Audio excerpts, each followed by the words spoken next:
A lot of women have trouble orgasming. What? That explains everything. They may not be able to orgasm with a partner or by themselves, or they may just be.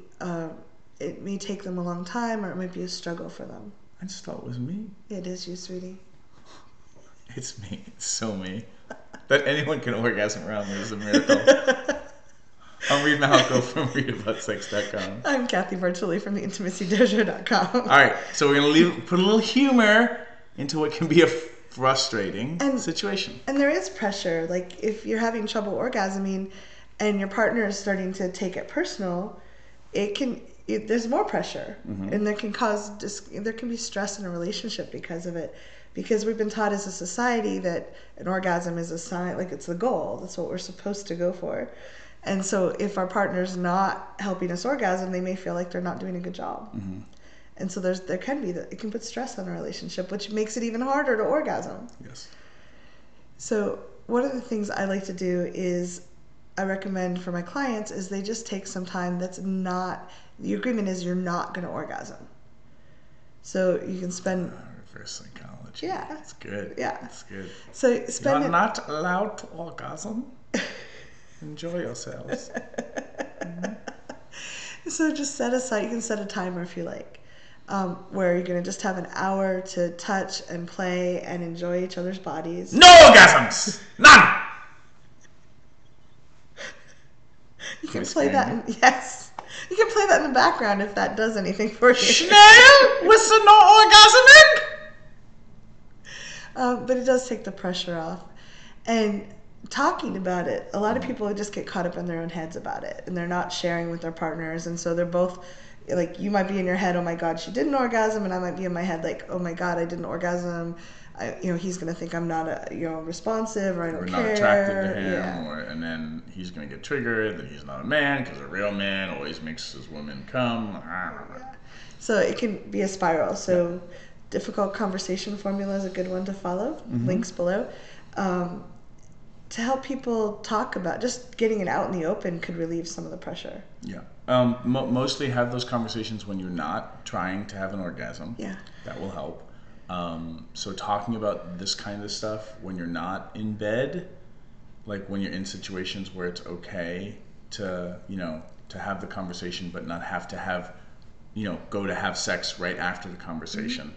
And I would also recommend, setting the goal of not, we're going to play and try not to have an orgasm. And maybe if you guys want to, if it's not so frustrating and overwhelming emotionally, because for some people have been wrestling with this stuff for years, so the advice we're giving right now may seem insurmountable. Try playing with not having an orgasm, or not trying to go for the orgasm. Play with that for several days, and let the erotic energy, let the tension build up in a fun way, because you're winning, because you're playing and not trying to orgasm. Sometimes that reverse psychology can help, because then what you're doing is you're having fun, you're doing something positive. Yes. And the tension and the energy is building up on its own, rather than being diverted to, I'm failing, this is frustrating, now there's anxiety. Which, whether this is real or not, it is kind of a more empowering framework.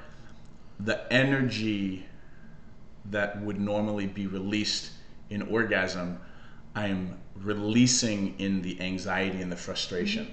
So, can you reframe it and make it a win that you have this tension? That's the good kind of frustration, not the failure kind of frustration. Yeah. And also our society generally teaches us not to talk about what's going on and what we need in bed. So just instead of aiming for the orgasm, what can make me orgasm, you can play around and try different things, different touches, different types of sensation, and just start communicating with each other. Wow, I really like that. Yeah, going for the pleasure rather than for the goal. And talking about, like, I like that. Maybe if I was more excited, or And I really love if the person can orgasm when they masturbate, but if they're having trouble orgasming with the partner, have the person masturbate while the other person holds them and watches, because you can actually see what people like. What they do to themselves, they know works. They've kind of run experiments. Yeah, but there's a biofeedback thing. It's like me touching myself very different than you touching me. Like there's all that too. But you can learn. You can learn. You can. I'm just saying, it's not always really fail hot. safe. It can be really hot. It is often hot. Yeah. And also, if you haven't been practicing or playing with or exploring using toys in different positions, for a lot of women or female-bodied people with clitorises, vibrational stimulation on their clit can work really well and enhance a lot of things. So if you haven't been trying those things, exploring those things, and if you're not exploring them because your partner is like, I'm being replaced by a vibrator. Dudes, professional tools create professional results. I'm just telling you. So go, open up the conversation about bringing toys into the bedroom to enhance and play with things. Sometimes those things help a lot. They're not always the silver bullet, the magic bullet that solves everything. But explore your options and have fun with exploring. Don't make the need to explore options mean that you're a failure. You're not. Yes. And if you're still struggling, you try these suggestions and you're just not making headway, there's some amazing coaches out there. Sometimes getting a different perspective, someone to listen to you who can go, we get in ruts where we don't even realize we're doing something. Yeah, like a golf pro, just a little adjustment to the wrist there. Everything's great now.